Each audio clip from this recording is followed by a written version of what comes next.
Detik waktu terus berjalan, berhias gelap dan terang, suka dan duka, tangis dan tawa, tergores bagai lukisan.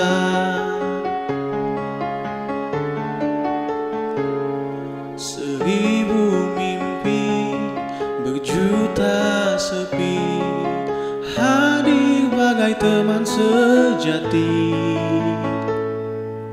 Di antara lelahnya jiwa, dalam resah dan air mata, ku persembahkan kepadamu yang terindah dalam hidupku.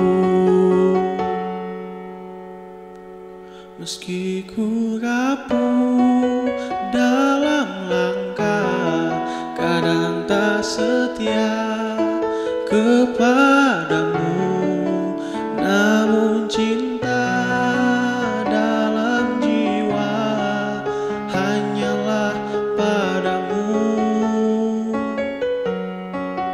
Maafkanlah bila hati tak sempurna mencintaimu.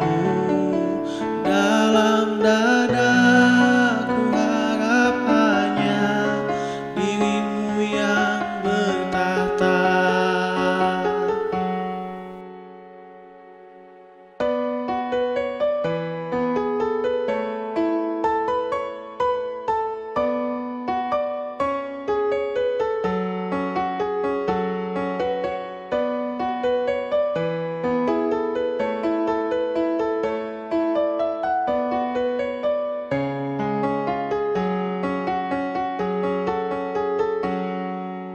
Maafkanlah bila hati tak sempurna mencintaimu.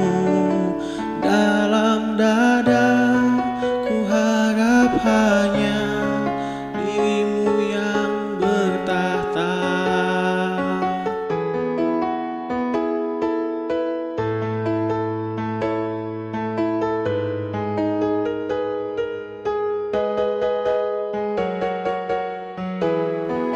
Meski ku rapuh dalam langkah, kadang tak setia kepadamu, namun cinta dalam jiwa hanyalah padamu.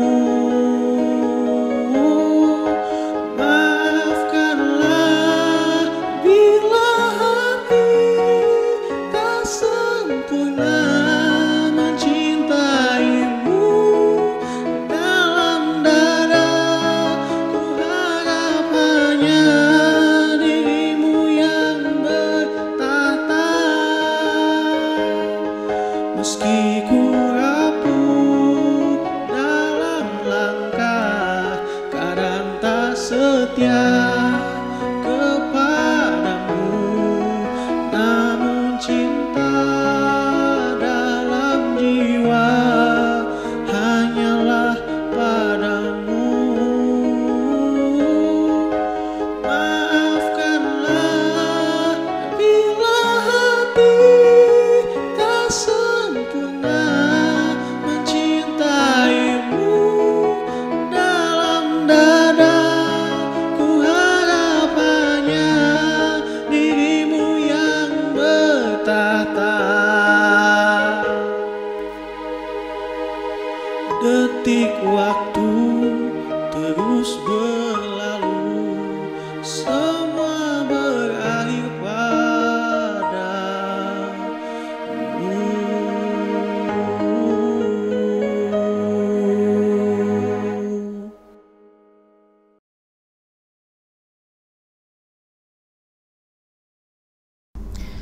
Assalamualaikum warahmatullahi wabarakatuh. Sahabat Staypi semuanya, kembali lagi bersama kita semua di Ngabuburit bersama YouTube Staypi Bandung Official. Nah, insya Allah pada hari ini kita akan sedikit bincang-bincang dengan seseorang yang ada di samping saya. Nanti kita akan kenalan dan lain sebagainya. Dan tentunya dalam rangka mengisi waktu kita selama ibadah di bulan suci Ramadan ini. Tentunya di bulan suci Ramadan ini tidak menjadikan kita melengah diri sehingga abai dalam mengolah rasa dan juga mengolah akal kita, sehingga Allah SWT pun memperingati kita semua untuk menjadi hamba yang utuh. Nah, insya Allah bersama Akang yang ada di samping saya juga akan membantu mengisi dan mewarnai hari-hari kita di bulan suci Ramadan ini. Baik, sebelumnya perkenalkan, nama saya Fauzi Fustu Birabil Ka'bah, disebut alumni Kuma. Pernah kuliah di Staypi Bandung. Nah, sebelumnya saya panggilkan dulu dan saya sedikit sapa dulu teman yang ada di samping saya ini. Baik, assalamualaikum warahmatullahi wabarakatuh, Kang. Waalaikumsalam warahmatullahi wabarakatuh. Gimana kabarnya, sehat? Alhamdulillah sehat. Ngomong-ngomong, pertama ketemu juga ya kita ya. Iya, pertama ketemu. Jadi sekalian lah kita perkenalannya seperti itu ya. Baik, mungkin yang ada di samping saya ini mungkin bisa dipanggil AA, Akang atau gimana ini teh? Akang, aduh. Akang aja. Akangnya. Kangnya. Sumbat pisan pokoknya mah. Baik, mangga Kang diperkenalkan dulu ke sahabat Staypi semuanya, mungkin ada yang belum tahu. Oh. Silakan. Nama aja dulu ya. Boleh. Jangan dulu semuanya nanti. Wah, ternyata masih CV dibaca. Iya. Jadi perkenalkan, nama saya Abdullah Fazal Pansuri, biasa dipanggil Paja gitu kan. Saya sekarang berkuliah di salah satu kampus di Jakarta, UIN Jakarta, yang padahal nggak di Jakarta sebetulnya, di Tangerang Selatan. Oh, ya. Tebihnya. Iya. Kadia Kang dia naon, Kang? Naik motor, sebetulnya saya orang Bandung Barat. Oh, berkuliah aja di berkuliah aja di UIN Jakarta. Oh, UIN Jakarta. Baik. Karena kan ada istilah kan, maksudnya carilah ilmu sampai ke negeri Cina gitu. Ke negeri Cina. Jadi ya kalau masih di Bandung aja kan nggak enak gitu. Maksudnya kita harus keluar. Harus keluar. Ya, jadi buat motivasi juga. Tapi sebetulnya UIN Jakarta pun masih dekat sebetulnya, kan bisa keluar negeri. Cina gitu, penting keluar daerah. Keluar daerah lah gitu. Maksudnya kita itu harus melepaskan sekat-sekat kebudayaan. Jadi kita kan Indonesia lah ya, luas gitu. Jadi kita harus berbaur lah dengan daerah-daerah lain. Ya, gitu. Masya Allah. Ya, jadi motivasi saya itu gitu. Kan saya juga Bandung Barat, kemudian sekolah mualimin dulu di Garut kan. Oh, di Garut. Kira Jakarta, Bandung, Garut, semua terjelajahi gitunya. Hampir lah, maksudnya udah sering main di luar gitu. Kenalan pun banyak di luar gitu. Baik. Ya, itu jadi pesan buat kita semua sahabat Staypi bahwa untuk memperpanjang silaturahmi juga. Iya, betul. Kenal dengan budaya bangsa kita sendiri, harus lebih banyak keluar istilahnya dari daerahnya sendiri. Baik, dengan Akang Faza ya, tadi panggilnya Akang Faza. Baik, mungkin di sini nggak akan kajian juga, jadi kita ngobrol-ngobrol santai aja mungkin aja. Baik, berarti kuliah di Jakarta di kampus UIN Jakarta. UIN Jakarta, ya. Syarif Hidayatullah ya. UIN Syarif Hidayatullah. Semester berapa tuh, Bang? Sekarang semester 8 lah. Semester 8. Wah, lagi sibuk-sibuknya nih teman-teman ya. Ya, karaos lah. Itulah istilah. Intinya ya lagi menyusun tugas akhir lah. Oh, tugas akhir ya. Baik. Nah, sedikit ada beberapa pertanyaan nih, Kang. Siap. Mungkin dibagi menjadi beberapa poin. Nah, Akang ini kan udah dikenalin belum? Akang itu siapa? Kan kalau nama terus status. Boleh dikenalin dulu, boleh silakan. Atau kalau saya kenalin takut sombong gitu. Iya, baik. Ya, sedikit tadi saya lihat di Instagramnya Akang juga bahwa Masya Allah Kang Faza ini adalah seorang aktivis yang berkuliah di UIN kampus Jakarta tentunya, dan aktif di beberapa organisasi, mungkin nanti disampaikan juga. Nah, Akang Faza juga seorang katakan aktivis gitu ya. Ya, aktivis, influencer juga bisa. Influencer juga. Masya Allah. Ya, maksudnya jadi nge-influence itu gak mesti banyak lah, istilahnya ketika kita misalkan punya 100 orang, 200 orang misalkan Instagram gitu. Jadi teman-teman semua misalkan ketika punya Instagram gitu kan, jadi dimanfaatkan lah, meskipun dia followersnya hanya 100 atau 200, ya sayang lah kalau misalkan kita dimanfaatkan hanya untuk majang foto kita gitu kan, tapi tidak ada manfaatnya, minimal captionnya mendidik lah gitu. Betul. Apalagi kalau kita seorang mahasiswa ngupload foto teh fotonya hungkul, captionnya no caption. Nah itu kan jadi aneh gitu, apa sih esensinya apa ya? Betul. Berarti followersnya asli ya Kangnya? Asli lah, itu asli. Bisa ditanyakan ke teman-teman saya itu Bang. Itu real. Baik, Masya Allah. Soalnya saya dari awal jadi perjalanannya panjang juga untuk nyampe segitu juga panjang, mulai bikin video. Dulu kan sering menginfluence lewat video-video kritik, kebanyakan saya kritik pemerintah sih, maksudnya meskipun tidak didengar tapi setidaknya kita berperan aktif lah, menyuarakan gitu kan, sambil belajar juga, sambil mengingatkan ke teman-teman bahwa hidup kita itu gak hanya diem aja gitu. Kita harus sering berbicara, istilahnya lakukanlah apa yang bisa kita lakukan gitu, kayak gitu. Iya. Berarti ya termasuk kita perannya selaku mahasiswa untuk mengkritik pun banyak metodenya ya? Iya, banyak metodenya, bisa mulai tulisan, video kan sekarang ya zaman-zamannya media sosial lah. Ya, semua orang tahu, bahkan politisi-politisi pun biar terlihat lebih merakyat gitu kan, lebih menggait milenial ya lewat media sosial gitu. Betul.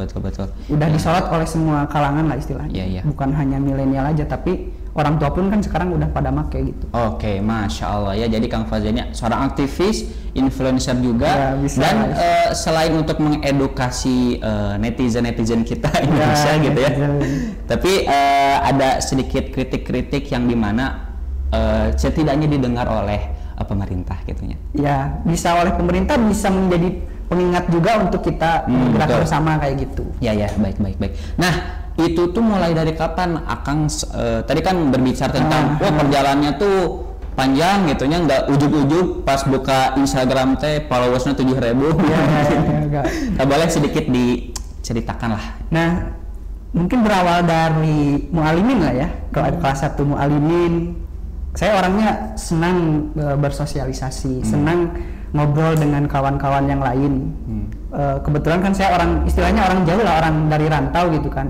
Meskipun Bandung Barat ke Garut, tapi kan orangnya beda gitu kan. Orangnya kulturnya bermacam-macam, ada yang dari Lampung kan asrama juga dulu.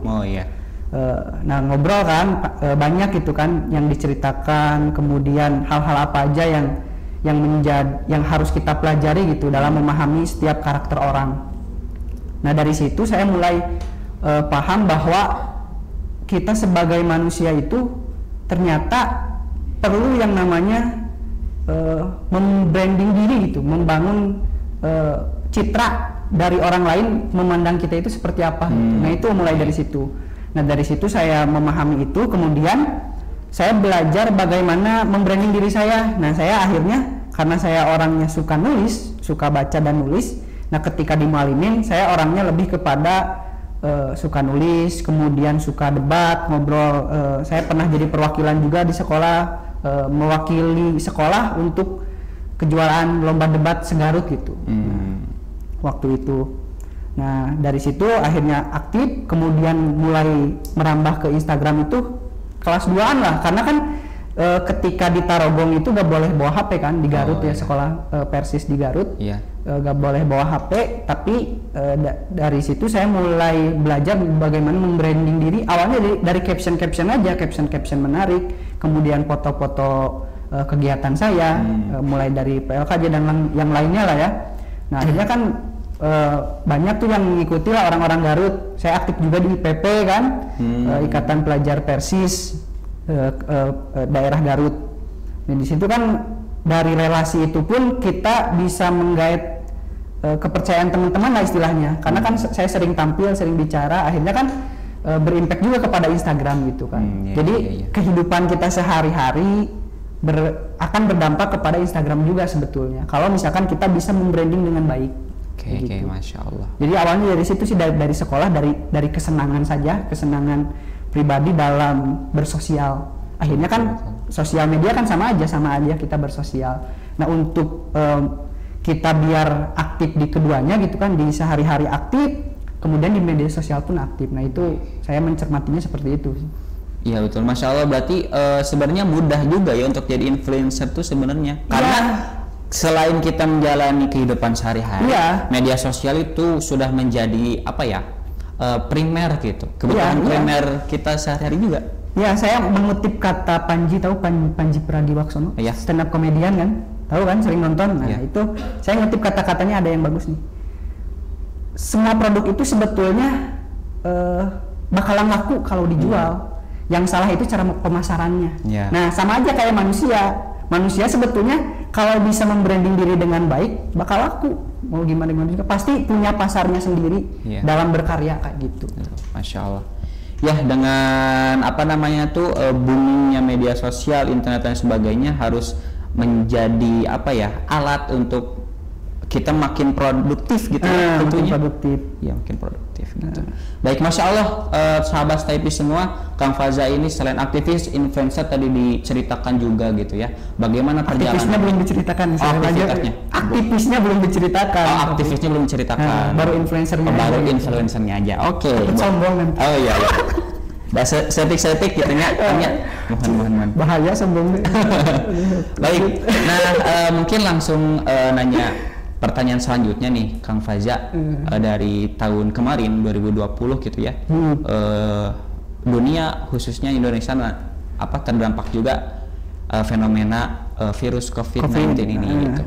Nah, ngomong-ngomong terkait aktivitas Kang Faza sendiri selama pandemi itu kan tadi diceritakan, meskipun belum ya aktivitas influencer dan lain sebagainya. Perjalanannya panjang banget itu. Panjang bangetnya. Gimana ini kita sampai 100 episode mungkin. Wah, bungkus. Sampai mana saya tadi lupa ya? Oh ya. Nah, kegiatan pandemi Kang Faza ini kemana jeung ngapain aja gitu? Ngapain aja. Nah, kan sebetulnya tidak ada yang mudah lah ya ketika semua orang pun ketika menghadapi pandemi, baik itu mahasiswa, pekerja, kan banyak di PHK juga, turut prihatin juga lah dengan kejadian yang menimpa Indonesia gitu kan. Kita hanya bisa berdoa dan berusaha untuk keluar dari permasalahan ini gitu kan, permasalahan bangsa. Nah, yang saya lakukan memang awal-awal agak sedikit bingung, sempat depresi juga kan, karena setiap hari di rumah nggak bisa kemana-mana. Akhirnya kan saya pertama mungkin jadi lebih sering olahraga. Itu kegiatan pertama yang saya rutinkan. Saya dulu sempat sehari itu push up 100, sit up 100. Jadi dijadwalkan tiap sore seperti itu. Dicicil ya Tete Kang? Enggak, langsung tiap sore 100 ya 100. Pernah sempat kayak gitu, sempat bagus juga badannya awal-awal, tapi namanya mahasiswa kan gadang ini, akhirnya balik lagi ke tubuh awal gitu ya. Yang aktif banget lah ya tubuhnya gitu. Nah, setelah olahraga, untuk menghilangkan kebosanan kan saya juga sempat sebagai kontributor juga, saya rajin menulis lah istilahnya, kontributor di Kumparan. Jadi nulis-nulis di Kumparan, kemudian ya aktif lah nulis, bikin karya juga, sempat karya novel tentang melawan penguasa judulnya. Tapi mungkin karena ada beberapa kendala belum rampung sih, maksudnya tinggal cetak tapi belum berani untuk mengeluarkannya. Udah ada yang pesen juga sebetulnya, tapi Masya Allah. Belum berani mengeluarkan. Itu saat pandemi itu tuh? Ya, saat pandemi lah, 6 bulan pandemi itu saya nulis itu. Sebetulnya konsepnya udah ada, karena memang melihat menyerap dari pemerintahan dari zaman dulu sampai sekarang lah ya Indonesia, bagaimana sih dinamikanya. Jadi saya bawakan dalam bentuk novel, bagaimana jadi itu istilahnya lah, singkatnya menceritakan seorang anak muda yang ingin merubah politik bangsa kayak gitu. Masya Allah, itu tuh lagi pandemi berai, produktif pisan gitu ya. Iya. Apalagi kalau nggak pandemi bisa diasumsikan seperti itu nggak ya? Nggak bisa. Karena gini loh, manusia itu sebetulnya akan lebih kuat ketika dia udah pernah terpuruk. Jadi kan dalam Al-Quran kan sering lah ya, kita mendengar bahwa kita itu belum jadi hamba Allah yang seutuhnya kalau misalkan kita belum dicoba gitu kan, belum mendapat cobaan yang berat gitu. Tapi Allah juga memberikan cobaan sesuai dengan kemampuan hambanya juga kan. Nah disitulah kenapa manusia akan lebih bagus ketika telah mendapat cobaan, karena itu janji Allah gitu kan. Janji Allah bahwa kalau kita berhasil melewati keterpurukan maka kita akan jadi manusia gitu. Betul. Tapi kalau misalkan kita gak lolos ya kita akan sama stuck di situ-situ aja gitu. Makanya kenapa orang itu hanya orang mahir bahasa Sunda nanya kalau nggak ada yang ngerti gak apa-apa lah ya, bisa di-translate gitu. Di bawah ini ya? Ya, jadi nasi orang tuh kiwai gitu kan. Banyak lah orang-orang milenial istilahnya yang berpendapat bahwa kenapa hidup itu gini-gini aja gitu kan.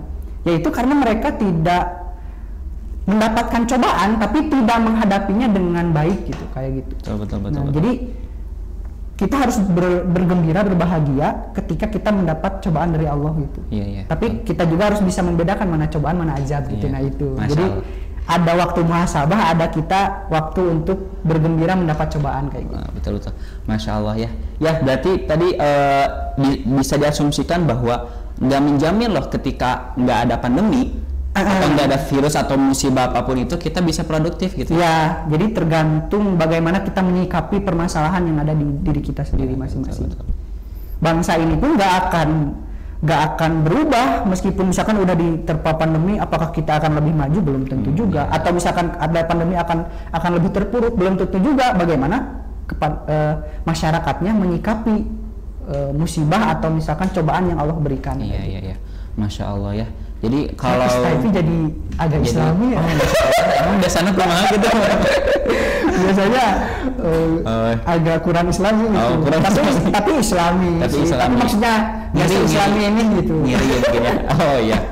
Ya bagus nih apa sih suasana di Saipi berarti bagus ya. Alhamdulillah. Baldatun thayyibatun wa rabbun ghafur. Masya Allah. Hadir di Saipi, Masya Allah. Ya, alhamdulillah. Ya, ngomong-ngomong tadi soal musibah atau cobaan nih Kang ya, bahwa berbanggalah atau berbahagialah ketika datangnya ujian atau musibah, karena bisa jadi orang tuh diuji dan tidak mendapat ujian dari Allah itu bisa jadi itu ditangguhkan gini. Nah, itu maksudnya jadi kalau misalkan kita justru gak dapat ujian tuh bahwa Allah tuh ngantep ke kita teh. Maksudnya mendiamkan kita gitu. Justru orang yang diuji itulah yang dikaresep ku Allah. Maksudnya disayang oleh Allah Subhanahu wa taala. Masya Allah, alhamdulillah. Wah, sangat berbobot sekali kita obrolannya Kang ya. Kita lanjut lagi ya. Semoga aja berbobot. Semoga gimana ada yang menerimanya. Kalau saya sih nganggapnya gak berbobot. Ya. Semoga jadi ilmu, jadi ilmu aja informasi. Gitu. Cuman jadi step jadi ilmu gimana teman-teman sahabat Saipi yang mendengarkan. Oke. Baik, itu tuh ada lagi nggak selama pandemi kegiatan Kang Faza mungkin yang dilakukan sampai saat ini gitu? Mungkin kan saya sibuk juga di keorganisasian lah ya. Dulu sempat di PK pimpinan komisariat Hima Persis UIN Jakarta. Saya ketuanya kebetulan.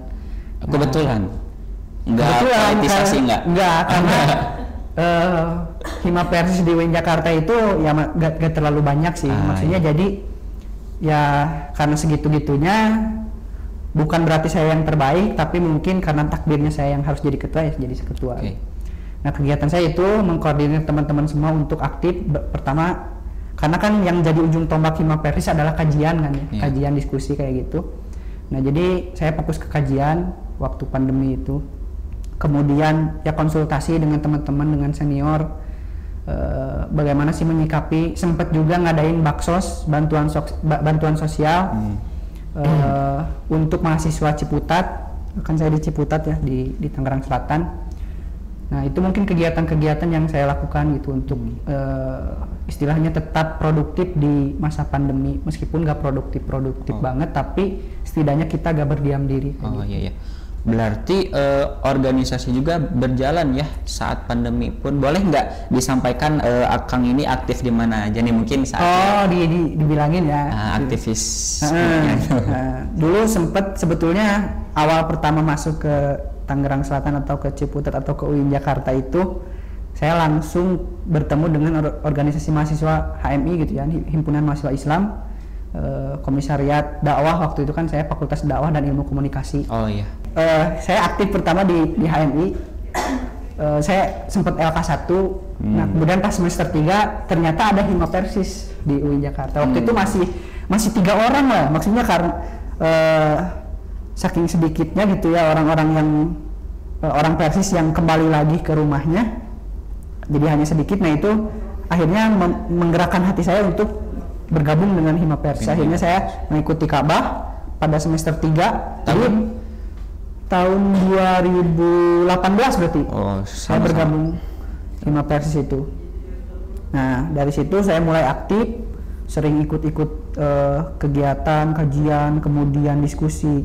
Nah, yang menarik di semester 3 itu, saya kan baru semester 3 ya, tapi alhamdulillahnya BEM di UIN, kalau di UIN DEMAU, Dewan Eksekutif Mahasiswa UIN Jakarta, mengajak saya untuk ikut diskusi nasional waktu itu untuk merekomendasikan ke Pak Jokowi. Jadi saya sempat diskusi juga selama 3 hari merekomendasikan rencana-rencana pembangunan Indonesia untuk direkomendasikan kepada Presiden Jokowi waktu tahun 2018 itu. Karena mungkin saya aktif di Hima Persis itu, jadi orang melihatnya ya lumayan lah gitu ya dari segi keilmuan. Alhamdulillah, karena memang itu tempaan waktu mu'alimin juga gitu kan, sering baca buku, sering yang lainnya. Akhirnya ketika di mahasiswa pun tidak begitu ketinggalan lah dengan orang-orang yang senior saya gitu di atas, semesternya lebih dari saya, akan tetapi saya bisa mengimbangi secara ya komunikasi, kemudian secara pemikiran saya bisa menyumbangkan pemikiran-pemikiran yang ada dalam diri saya gitu. Masya Allah. Itu jadi perwakilan kampus UIN Jakarta? Ya bisa jadi kayak gitu ya. Saya ikut sertakan. Saya juga vokal di sana. Ya berbicara lah gitu mengenai bagaimana sih kita merekomendasikan supaya Indonesia ini lebih maju gitu. Salah satu poinnya jadi wajib sekolah itu gak cuma 9 tahun. Sekarang kan udah mulai 12 tahun. Nah, tapi kita pengen 16 tahun dinaikkan. Kemudian banyaklah rekomendasi-rekomendasi, ada 21 gitu kalau nggak salah, 21 rekomendasi ke Presiden Jokowi untuk istilahnya biar Indonesia itu lebih baik kayak gitu. Insya Allah. Itu salah satu jalan jihad juga ya? Ya, bisa dibilang seperti itu. Ya, Masya Allah ya. Oke, terus ada lagi keaktifan di mana lagi selain di Hima Persis atau tingkat komisariat aja nih? Pernah juga saya ikut, karena kan di UIN ini banyak heterogen sekali lah ya.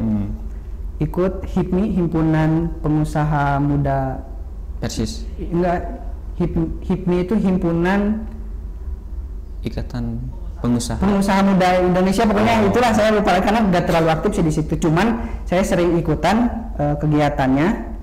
Sebetulnya saya juga belum ada usaha sih, tapi biar termotivasi lah. Karena kan circle itu salah satu peneliti pernah mengatakan bahwa 95% lah ya keberhasilan kita itu tergantung lingkungan kita. Jadi bukan hanya peneliti ya, itu udah dibicarakan oleh Nabi sejak zaman dahulu gitu kan, bahwa sosobatan eta maling kalakuan gitu kan. Jadi bahasa Indonesianya apa ya Kak? Pertemanan itu mencuri tabiat. Mencuri tabiat kayak seperti kayak gitu. Nah, jadi kalau misalkan kita berada di circle yang benar, maka kita akan terbawa gitu.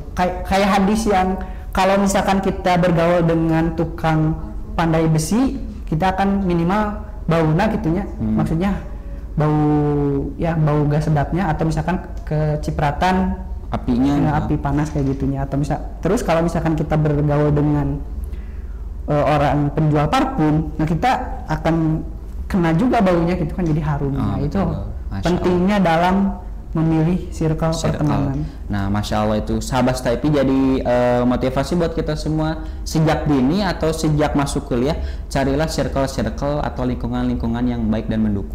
Jadi kenapa aktivis bisa circle-nya sampai misalkan ke pemerintahan itu aja kan, kayak Fahri Hamzah, kemudian Fadly Zon, kan mereka teman kampus sebetulnya, kampus-kampus besar di Indonesia.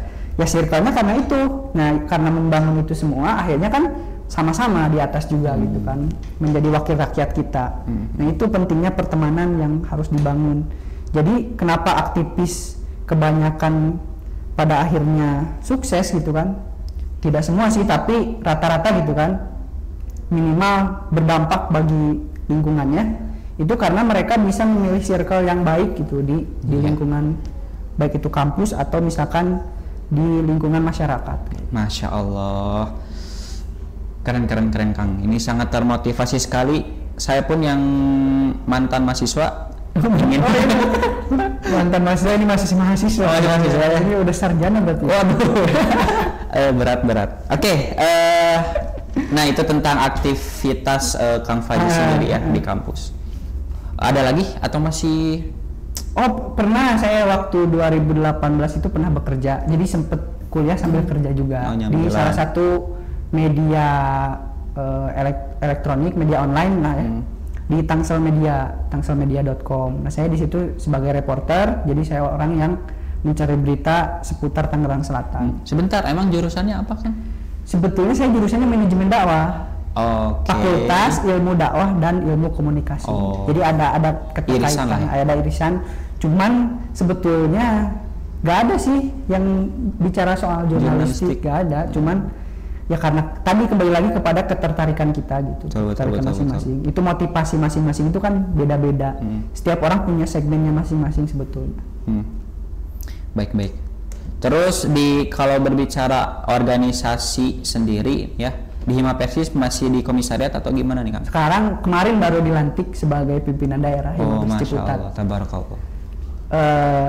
Sebetulnya itu baru tuh rame, maksudnya pemilihannya rame gitulah, beda dengan komisariat. Ya, pasti. Itu sedikit rame maksudnya karena kan kita ingin memilih yang benar-benar siap, kemudian ideal juga memimpin. Nah, mungkin ada sedikit ya rame lah gitu ya. Rame. Akhirnya saya yang kepilih gitu. Jadi pencalonannya lebih asik lah waktu di pimpinan daerah. Nggak sampai lempar kursi nggak? Enggak lah. Jadi kita lebih kepada membawa gagasan yang baik. Jadi adu gagasan di situ lebih kepada adu gagasan. Adu argumen, bukan sentimen. Bukan sentimen. Masya Allah. Nah ini punten Kang sanes Bani Israel seernanya gitu.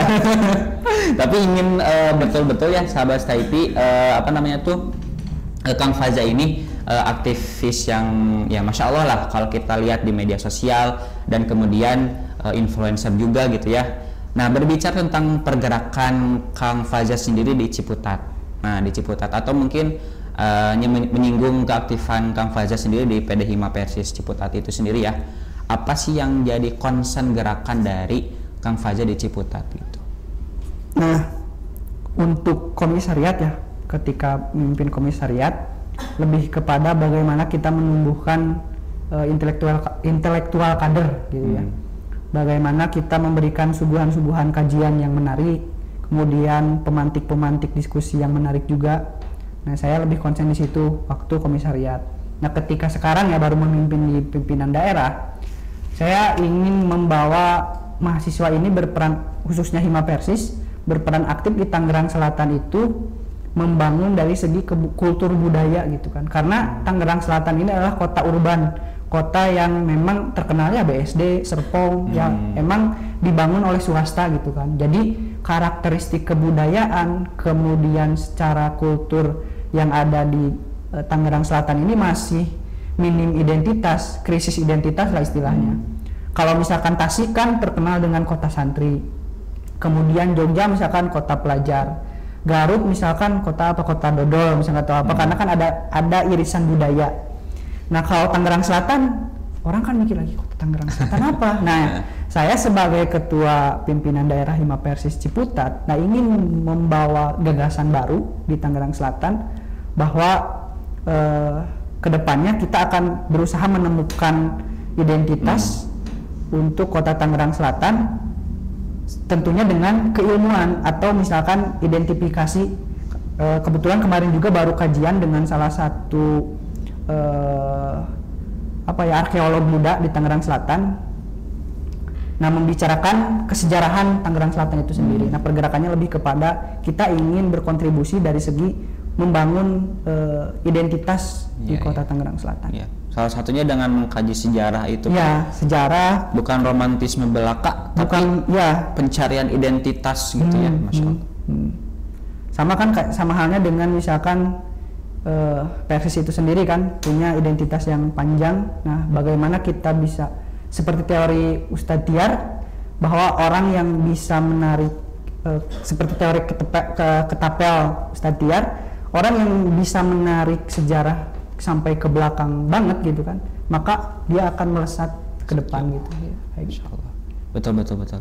Masya Allah nih sahabat STIP semua, tadi Kang Faza menyampaikan gerakannya di Ciputat itu sendiri ya, Tangerang Selatan gitu.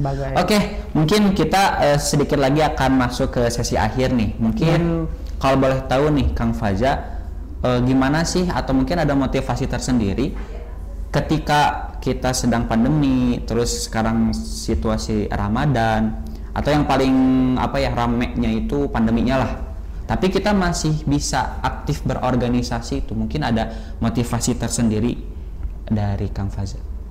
Oh, mungkin motivasinya kayak gini lah ya, kembali lagi kepada permasalahan pribadi masing-masing lah ya. Kita coba lihat, bercermin, sekali-kali bercermin lah, berbicara bahwa apa sih sebetulnya yang menyebabkan kita itu tidak bisa bergerak, tidak ingin bergerak, tidak ingin memberikan manfaat kepada orang lain. Padahal setiap manusia itu punya potensi sendiri masing-masing itu kan. Allah menciptakan segala manusia dengan kelebihan dan kekurangannya. Nah, yang harus menjadi motivasi teman-teman semua, jangan sampai teman-teman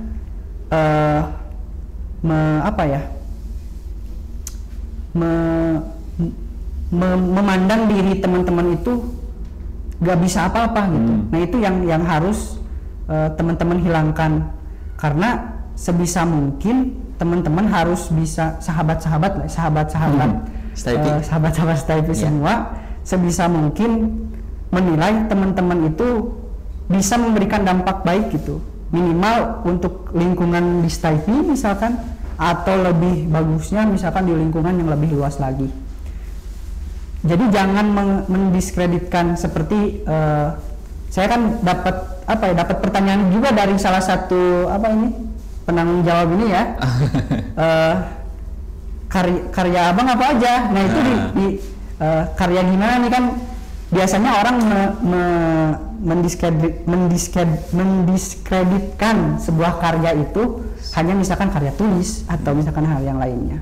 Tapi yang harus ditekankan oleh teman-teman semua, yang namanya karya itu ininya luas, cakupannya luas. Ini pemikiran saya lah ya, secara pribadi. Kalau misalkan ada yang setuju boleh, bisa ditulis di kolom komentar dan bisa disubscribe juga. Nah, yang harus teman-teman lihat itu adalah karya itu luas. Pertama, misalkan teman-teman rajin sholat, rajin beribadah misalkan, itu sebuah karya. Mengapa? Karena saya memandangnya ketika Allah memandang baik, kemudian manusia memandang baik, nah itu bisa disebut sebuah karya. Jadi karya itu tidak hanya berbicara soal misalkan hal-hal yang bersifat material yang seperti itu, tapi apa yang kalian lakukan itu sebuah karya pada dasarnya. Karena kan hidup kita ini dicatat gitu, dicatat oleh Yang Maha Kuasa. Nah, jadi sebisa mungkin teman-teman berpikir ini saya lagi berkarya, ini saya lagi berkarya kayak gitu. Betul. Jadi karya itu tidak terbatas oleh hanya tulisan atau yang lainnya, tapi tindakan kita di muka bumi ini adalah itu karya teman-teman sendiri. Jadi orang lain yang mencatatnya. Karena kesolehan, kebaikan itu tidak akan muncul kalau dipaksakan. Betul. Itu yang paling penting. Orang lain bisa menilai orang itu baik atau enggak, itu gimana ketulusan hati dari orang itu sendiri gitu, kayak gitu. Masya Allah sahabat STIP semua, seperti khutbah Jumatnya. Maksudnya tuh ya kita sangat maksudnya motivasinya kayak gitu lah. Ya, suasana bulan Ramadan ini perlu kita tentunya menyiram hati-hati dan jiwa-jiwa kita yang kering. Intinya kembali lagi kepada diri kita. Kita mau jadi apa, kita mau ngapain itu tergantung kita. Kayak gitu. Ya, betul. Oke, Masya Allah sahabat STIP semua, mungkin ini sudah menginjak sesi atau segmen terakhir dari ngabuburit bareng YouTube STIP Bandung Official ya. Mungkin terakhir banget ini mah kan permintaan. Apa lagi? Ya, kalau tadi mungkin masih berbicara tentang motivasi dan pencapaian untuk sahabat-sahabat Staypi semua gitu ya. Bagaimana bisa akhirnya konsisten sampai hari ini gitu. Nah, mungkin ini sedikit pesan atau closing statement dari Kang Faza sendiri untuk sahabat Staypi semuanya yang ada di rumah dan lain-lain. Closing statementnya mungkin kayak gini lah ya. Apa yang kita lakukan sekarang itu menentukan kita di masa depan gitu. Terus apa yang kita citakan sekarang itu menentukan apa yang akan kita lakukan sekarang. Jadi sebisa mungkin pertama kenali diri sendiri, kemudian bentuk cita-citanya mau jadi apa, kemudian yang terakhir ya kita harus tetap optimis dan konsisten untuk menjalankan itu semua gitu. Kayak gitu sih. Masya Allah, sahabat Staypi semua, begitulah pesan gitu aja. ya closing statement dari Kang Faza bahwa kita harus mulai dari diri sendiri dan intinya adalah konsisten terhadap apa yang kita jalani ya. Baik, mungkin terima kasih saya pribadi ucapkan jazakumullahu khairan katsiran ke Kang Faza sudah jauh-jauh dari Jakarta ke Kabupaten Bandung ke Garut Telat. Enggak lah. Enggak, saya dari Bandung Barat. Kan udah pulang, udah beres dari Jakarta. Oh ya. Apa nanti, sih daring ya? Daring. Oke. Sudah jauh-jauh datang dan mampir ke kampus Staypi Bandung ini. Semoga apa yang tadi kita bahas, apa yang kita diobrolkan gitu ya bisa menjadi manfaat dan sesuatu hal yang bisa sahabat Staypi semua ambil dan ejawantahkan di kehidupan sehari-hari. Baik sahabat Staypi semuanya, saya Fauzi Fustu Birabil Ka'bah dan saya Abdul Faizal Pansuri. Iya, jangan lupa untuk teman-teman like, subscribe, dan komen YouTube Staypi Bandung Official. Kami berdua pamit undur diri. Assalamualaikum warahmatullahi wabarakatuh.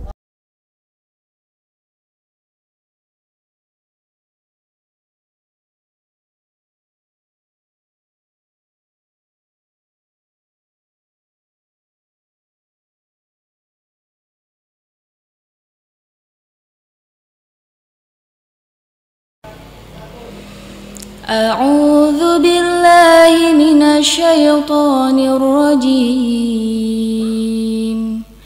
بسم الله الرحمن الرحيم إذا وقعت الواقعة ليس لوقعتها كاذبة خافضة رافعة إذا رجت الأرض رجا وبست الجبال بسا فكانت هباء منبثا وكنتم أزواجا ثلاثة فأصحاب الميمنة ما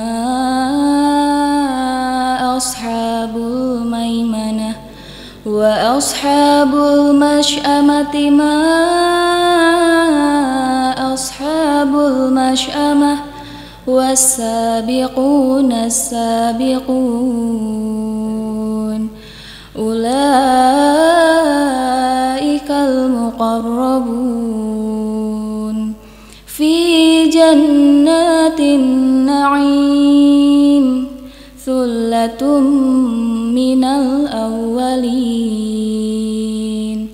وقليل من الآخرين على سرر موضونة متكئين عليها متقابلين يطوف عليهم ولدان مخلدون بأكواب وأباريق وكأس من معين لا يصدعوا عنها ولا ينزفون وفاكهة مما يتخيرون ولحم طير مما يشتهون وحور عين كأمثل اللؤلؤ المكنون جزاء بما كانوا يعملون لا يسمعون فيها لغوا ولا تأثيما إلا قيلا سلاما سلاما وأصحاب اليمين ما أصحاب اليمين في سدر مخضود وطلح منضود وظل ممدود وماء مسكوب وفاكهة كثيرة لا مقطوعة ولا ممنوعة وفرش مرفوعة إنا أنشأناهن إنشاء فجعلناهن أبكارا عربا أترابا لأصحاب اليمين ثلة من الأولين وثلة من الآخرين وأصحاب الشمال ما أصحاب الشمال في سموم وحميم وظل من يحموم لا بارد ولا كريم إنهم كانوا قبل ذلك مترفين وكانوا يصرون على الحنث العظيم وكانوا يقولون أبذا متنا وكنا ترابا وعظاما أئنا لمبعوثون أو آباؤنا الأولون سمعنا وأطعنا غفرانك ربنا وإليك المصير.